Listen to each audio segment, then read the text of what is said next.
પણ મહારાજ પાસે બે હાથ જોડીને હૃદયથી એવું માંગજો કે મહારાજ તમારું સુખ અમને આપજો.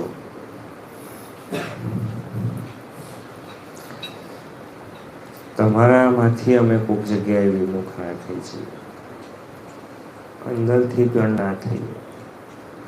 ઘણી બધી વખત અંદરથી થઈ જઈએ ને. એક જણને કે હું કીધું કેમ 2 અઠવાડિયાથી કઈ છે? તો કે સ્વામી અહીં જ છું. બધું અહીં છો પણ અહીં છો નહીં એનું અંદર તો બધું રણ થઈ ગયું છે. કે હા સ્વામી એવું તો છે જ. હવે એમ અંદરથી રણ ના થાવ,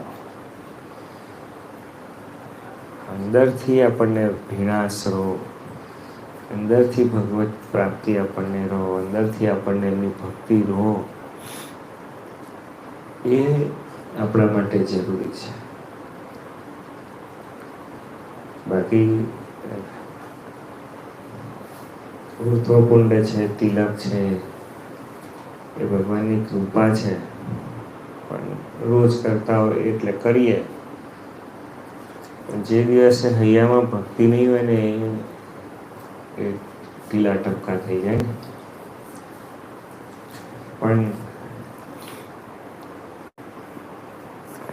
હૃદયથી જ્યારે આપણે એમના હોઈએ, આપણું સમર્પણ હોય ને એમના માટે,